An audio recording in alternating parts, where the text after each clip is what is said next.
সুখে থাকলেও মৃত্যু হবে, দুঃখে থাকলেও মৃত্যু হবে। রাজপ্রাসাদের অট্টালিকায় যে তারও মরণ হবে, জীর্ণ কুটির কুড়ে ঘরে যে তারও মৃত্যু হবে। জীবনে যে কোনো দিন সুখ দেখে নাই ওই দুঃখী মানুষেরও মৃত্যু হবে।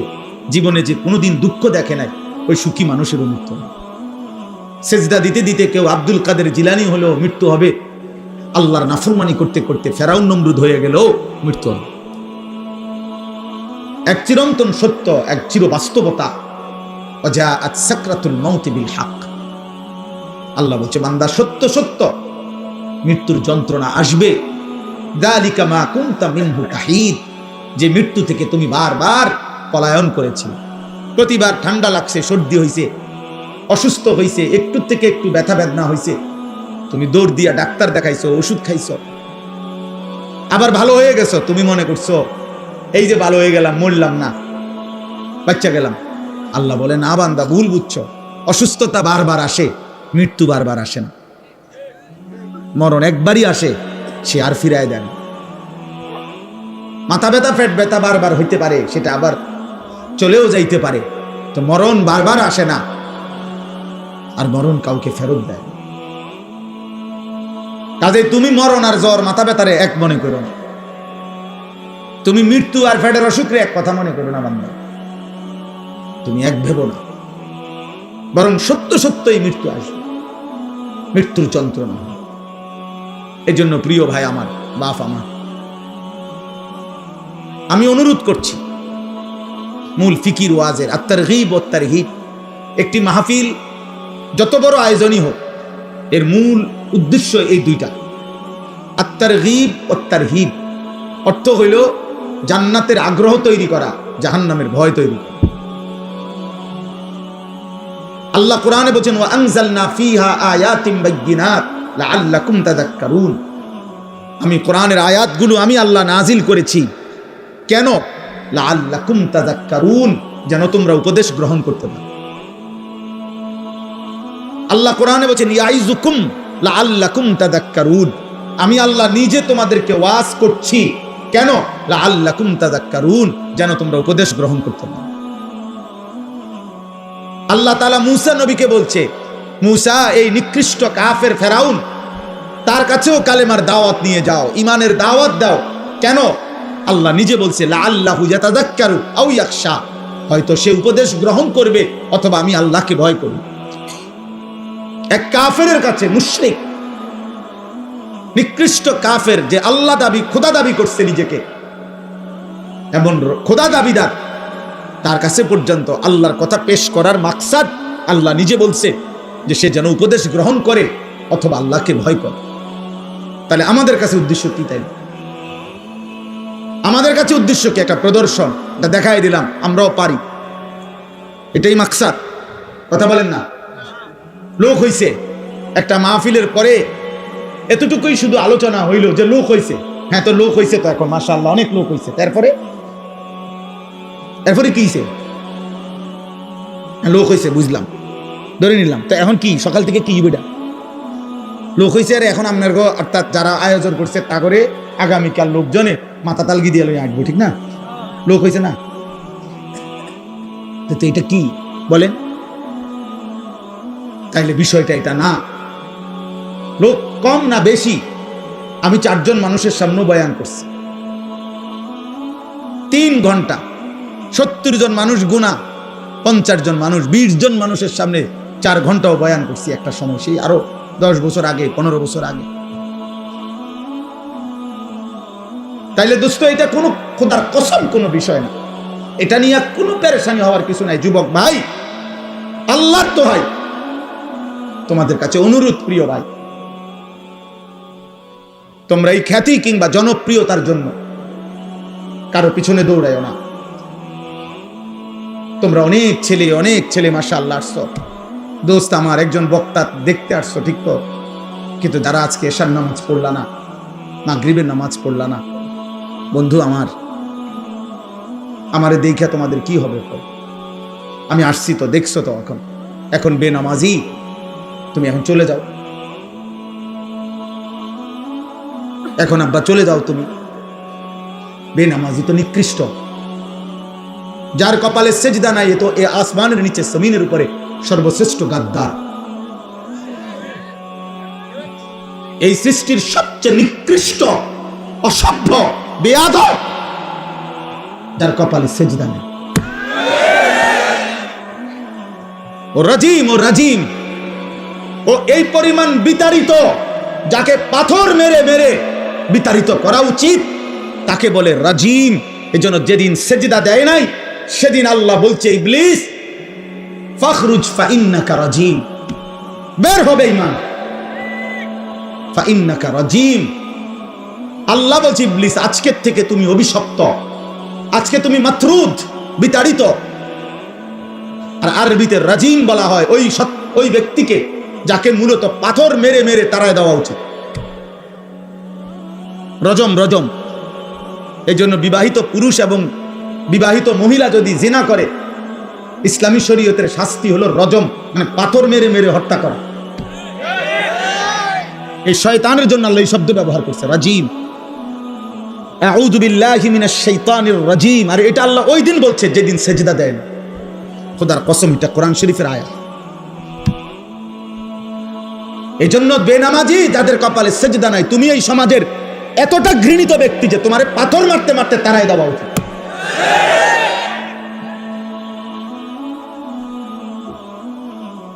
তুমি এতটা ঘৃণিত, তুমি জমিনের এতটা ঘৃণিত ব্যক্তি। ওয়া ইন্না আলাইকাল লা'নাতা ইলা ইয়াউমিদ্দিন। আল্লাহ বলছে, ইবলিস আজকের থেকে নিয়ে কিয়ামত পর্যন্ত তোর উপরে আমি আল্লাহর লানত। এই যেদিন সেজদা দেয় নাই সেদিন বলছে। প্রিয় ভাই মাওলানা গাজী ইয়াকুব উসমানী বলছে, দোস্ত ফজরের নামাজ পড়তে, আলহামদুলিল্লাহ সারা বাংলাদেশে আমরা এই মেহনত করি, ফজর ক্যাম্পেইন, ফজরের প্রচারণা। রাসূলুল্লাহ সাল্লাল্লাহু আলাইহি সাল্লাম বলছে, ফজরের নামাজ যে পড়ে না, নবী একাধিকবার বলছে। রাসূলুল্লাহ সাল্লাল্লাহু আলাইহি সাল্লামের একেবারে বুখারীর হাদিস, মুসলিম শরীফের হাদিস, সর্বাধিক বিশুদ্ধ কিতাবের হাদিস, নবীজি বলছেন, ফজরের নামাজ যে পড়ে না সে মুনাফিক, মুনাফিক, মুনাফিক, মুনাফিক, মুনাফিক। আর নবী যদি বলে তোমারে মুনাফিক, এবার হাসরের ময়দানে সুপারিশ তোমার কোন আব্বায় করবে তুমি ঠিক করে নাও। যিনি সুপারিশ করবে তিনি তো বলছে তোমারে মুনাফিক, আর তিনি মুনাফিকের জন্য সুপারিশ করবে না। এবার তোমার কোন আব্বায় তোমার জন্য সুপারিশ করবে, তুমি তোমার বাপের লগে কথা কইয়া রাখো, তুমি কথা বলে রাখো। হাউজে কাউসার তোমার কোন আব্বাই দিব, তোমার ওই আব্বার লগে তুমি কথা বলে রাখো। এই জন্য নওজোয়ান, নিজের উপরে রহম করো, নিজের উপরে দয়া করো। গোটা পৃথিবী ভুলে গেলেও নিজেকে ভুলো না। সব ভুলে গেলে ভুলে গেলা, কিন্তু কমপক্ষে নিজের উপরে দয়া করো, কমপক্ষে নিজের উপরে দয়া করো। আমি অনুরোধ করলাম, আমি অনুরোধ করলাম, আমি অনুরোধ করছি, আমাদের সবার অতিরিক্ত বুদ্ধির কারণে মাহফিলের সময়টা একটু এলোমেলো হয়ে গেছে, যার কারণে আমি খুব লম্বা সময় কথা বলতে পারছি না। আন্তরিকভাবেই আমি দুঃখিত, কিন্তু আমার প্রথম কথা শেষ। আমি আর দ্বিতীয় কথা হলো আমার এই 4টা আয়াতের তর্জমা বলি।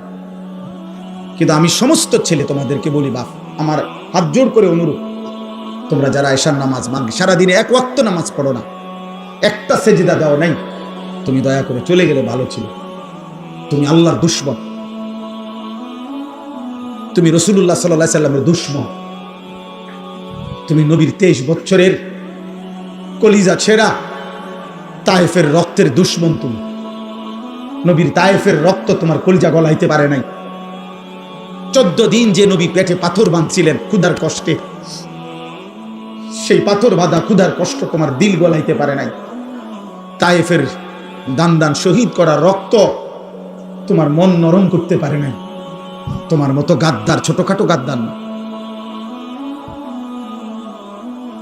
তুমি জন্মের পর থেকে তোমরা যারা নামাজ পড়ো না, তোমরা শোনো নাই তোমার বাবা কাছে তুমি মুসলমান। 365 দিনে খোদার 1 বছরে যে কোনো দিন 5 ওয়াক্ত নামাজ পড়ো নাই, ফজরের নামাজ পড়ো নাই আব্বা, তুমি জীবনে জানো না? তোমার বাবা বলে নাই, তোমার মা বলে নাই তুমি মুসলমান? তোমারে কেউ বলে নাই যে মুসলমানের উপরে নামাজ ফরজ? হ্যাঁ, আল্লাহ নবী সাল্লাল্লাহু আলাইহি সাল্লাম বলেছে বাইনার রাজুল ওয়া বাইনাশ শিরকি ওয়াল কুফর তারকুস সালাহ। কোন ব্যক্তি মুমিন নাকি মুশরিক নাকি কাফের, খোদার কসম নবী বলছে পার্থক্যের প্রমাণ তারকুস সালাহ, নামাজ ছেড়ে দেওয়া। এর ভিত্তিতে প্রমাণিত হবে সে মুমিন না মুশরিক। বিশুদ্ধ হাদিস। আল্লাহর নবী সাল্লাল্লাহু আলাইহি সাল্লাম। অতএব আমার প্রথম বক্তব্য, এমন মালিক, এমন রব আল্লাহ তাআলা বলতেছেন। এই আমি 4টা আয়াত পড়ছি, এবার বলি সংক্ষেপে। আলহামদুলিল্লাহি রাব্বিল আলামিন। আল্লাহ বলছে বান্দা শোনো, সমস্ত প্রশংসা আল্লাহর জন্য। কেন? যেহেতু তিনি জগৎ সমূহের পালনকর্তা। আল্লাহ তাআলা বললেন আলহামদুলিল্লাহ, সমস্ত প্রশংসা আল্লাহর জন্য। যদি বলি কেন, আল্লাহ বলবে বান্দা কেন, কেন আমার জন্য প্রশংসা হবে না? এই কায়নাতের সব আয়োজন যেখানে যা, সবই তো আমার, সবই কার? তো আমার প্রশংসা হবে না তো কারণ? এই সৃষ্টির চারিদিকে যত আয়োজন, ভালোবাসার যত রং, যত প্রিয় জিনিস, যত পছন্দ, যত ভালোবাসা, যত আবেগ, যত অনুভূতি, যত ফিকির, যত চেষ্টা, যত মেহনত, যেখানে যত আয়োজন, সবকিছুই তো বান্দা আমার দেওয়া, আমার। তা আমার প্রশংসা না তো কার? তাইলে আমার প্রশংসা করবা না তো কার করবা বান্দা? কার করবা? চারিদিকে তো সব আমার। ইন্না যায়্যানাস সামাআদ দুনিয়া, আমি তো সাজিয়েছি। আল্লাহ বারবার কোরআনে কথাটা যে কতভাবে বলছে, কতভাবে, যে বান্দা তুমি একটাবার বিবেক দিয়া তোমার মধ্যে দেখো, তোমার সব আমার। চারিদিকের সৃষ্টিতে দেখো, তাও আমার। আলাম নাজআলিল আরদা মিহাদা ওয়াল জিবালা আওতাদা ওয়া খালাকনাকুম আজওয়াজা ওয়া জাআলনা নাওমাকুম সুবাতা ওয়া জাআলনা আল-লাইলা লিবাসা। আল্লাহ বলে বলো না বান্দা, এই জমিন আমি কি তোমার জন্য বিছানার মতো বিছায়া দেই নাই? আমি কি পাহাড়গুলো পেরেকের মতো তোমার জন্য স্থাপন করি নাই? আমি কি তোমাদেরকে জোড়ায় জোড়ায় নারী পুরুষে সৃষ্টি করি নাই? আল্লাহ বলে দুই চোখের ঘুম আমি কি দেই নাই? রাত্রিটাকে অন্ধকারের কালো চাদর দিয়ে আমি কি ঢেকে দেই নাই? দিনের আলোকিত সূর্যটাকে তুলে তোমার উপার্জনের উপযোগী আলোকিত একটা দিনের পরিবেশ আমি কি বানায় দেই নাই? মাথার উপরে 7টা আসমান আমি আল্লাহ কি বানাই নাই? একটি পূর্ণ সূর্য আলোকিত আমি কি দেই নাই? একটা চাঁদ আমি কি উঠাই নাই? প্রতিনিয়ত আকাশ থেকে অঝোর ধারায় বৃষ্টি আমি কি নামাই নাই? জমিন থেকে তোমার জন্য খাদ্য, শস্য, উদ্ভিদ, ফুল, ফল, ফসল আমি কি উৎপন্ন করি নাই? এত কিছুর বিনিময়ে আমি কি সেজদা পাই না? এই নাফরমান, এই গাদ্দার, বেনামাজি গাদ্দার, তুই ওঠ না কেন? এমন মালিক, অস্তিত্বের প্রতি সেকেন্ড, জীবনের প্রতি মুহূর্ত, হায়াতের প্রতিক্ষণ, নিঃশ্বাসের প্রতিটা উঠানামা, চোখের প্রতিটা পলক, হাতের প্রতিটা নড়াচড়া, হৃদয়ের হার্টের প্রতিটা স্পন্দন, যিনি 24 ঘন্টা নিয়ন্ত্রণ করছেন, দয়া করে দিচ্ছেন, তাকে একটা সেজদা দিল না? এই নাফরমান, কেমনে ঘুমাইবা? তোর বাপ তোরে কিছু বলে না? না, তোমরা কিশোর নওজোয়ান, তোমার মা আর কিছু বলে না? হাইওয়ানের মতো চুল, কোন মুশরিক, কোন বেঈমানের মতো চুল রাখছো, সারাদিনে 1 ওয়াক্ত নামাজ পড়ো না, চেহারা সুরত দেখলে বোঝা যায় বন্য জন্তুর মতো, যার কারণে মা মুখ ফিরায় নিছে। আরে বদনসিব, তোর দুর্ভাগা কপাল, তোর বাপে আর তোকে ডাকে না, তোর মা তোকে ডাকে না, এক ঘরে ঘুমায়। 365 দিনে কোনো দিন তোমারে কেউ ফজরের নামাজের জন্য উঠায় নাই। আল্লাহর কসম, এটা তোর উপরে অভিশাপ ছাড়া আর কিচ্ছু লাগে। বলে ভাত তো খাই হুজুর, ঘুম যাই, পেশাব পায়খানা করি, আমার তো কোনো অসুবিধা নাই। এগুলো আল্লাহ তাআলা খাবার, পেশাব পায়খানা, ঘুম আর ওই লজ্জাস্থানের চাহিদা, এটা কুত্তারও পূরণ হয়।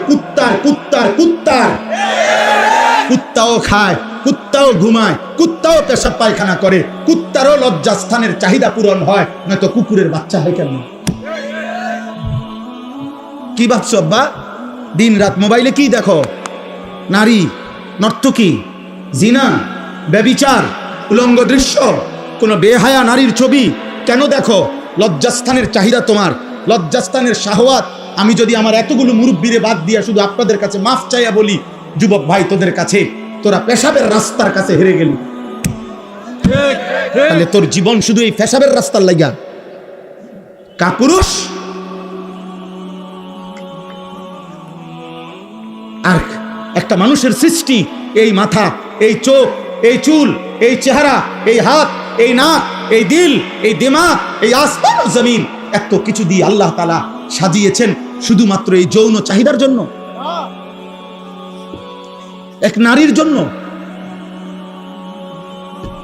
প্রিয় বাপ, তুমি কি করছো? বলো না নওজোয়ান, বলো কি করছো বাপ? তোমরা কি করছো? কি শুরু করছো তোমরা? সুখ মিলবে না বাপ, খোদার কসম, গুনাহ সুখ দিবে না। লাহুম আযাবুন আলীমুন ফিদ দুনিয়া ওয়াল আখিরাহ।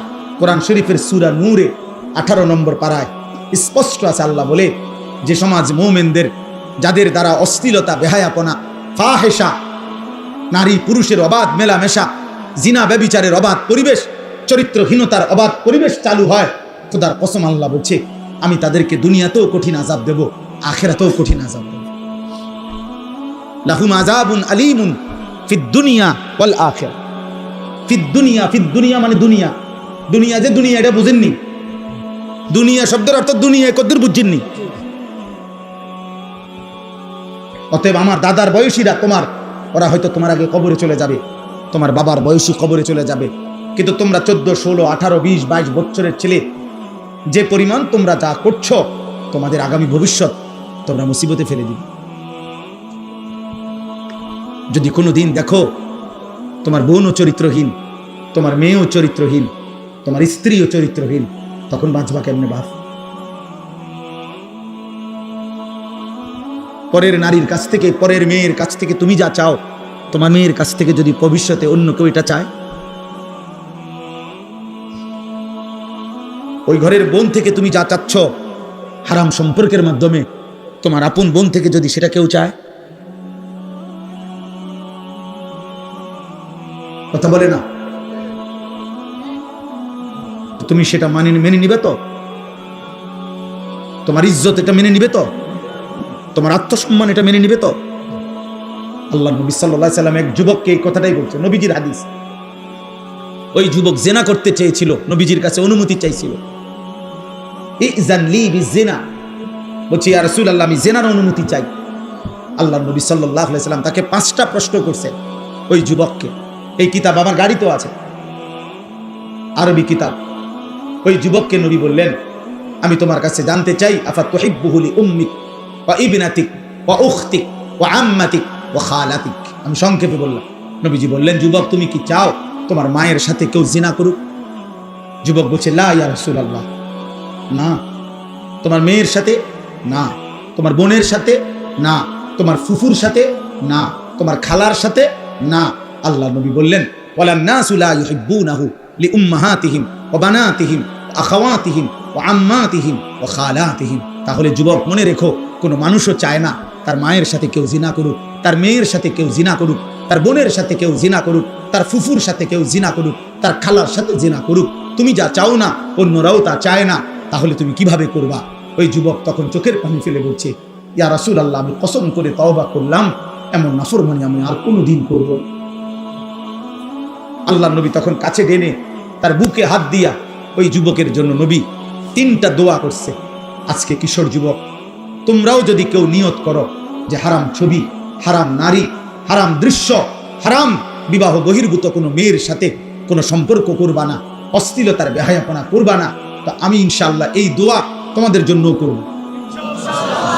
30 বছরের নিচে, 30 বছরের নিচে যাদের বয়স, তোমরা হাত তোলো, দেখেন কি করুন।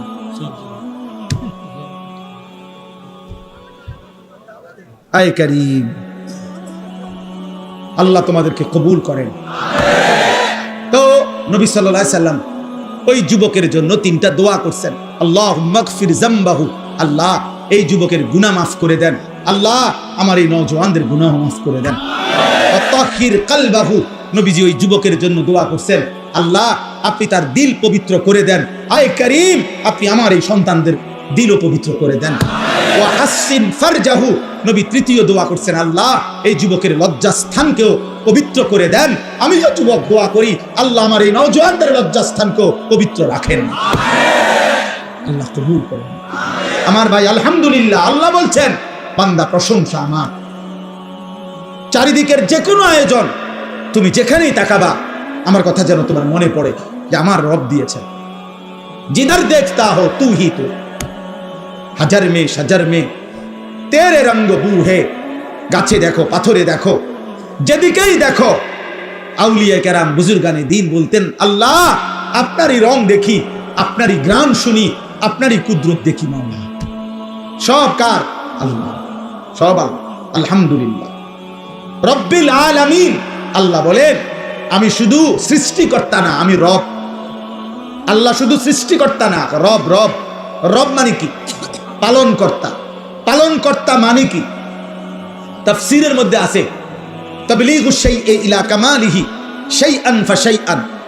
অর্থ হলো কোন জিনিস অনস্তিত্ব থেকে অস্তিত্বে এনে, অস্তিত্বের প্রথম মুহূর্ত থেকে পূর্ণতার শেষ সেকেন্ড পর্যন্ত যিনি ওই সৃষ্টির যাবতীয় 24 ঘন্টা প্রতি মুহূর্তে যখন যা যতটুকু প্রয়োজন সে বলুক বা না বলুক, চাক বা না চাক, জানুক বা না জানুক, দিতে থাকেন, তিনি হইল রব। এখন আমরা এই পৃথিবীতে একসময় ছিলাম না, আমাদেরকে এই পৃথিবীর অস্তিত্বে এই সৃষ্টির জগতে এনেছেন কে? আল্লাহ। এরপরে মায়ের পেট থেকে যখন আমরা বের হলাম, এরপরে আল্লাহ তাআলা আমাদের লালন পালনের দায়িত্ব নিছেন কোন বছর থেকে? 4 বছর থেকে, 2 বছর বয়স থেকে। কখন থেকে? অস্তিত্বের প্রথম মুহূর্ত থেকে। অস্তিত্বের কোন দিন থেকে? প্রথম মুহূর্ত থেকে।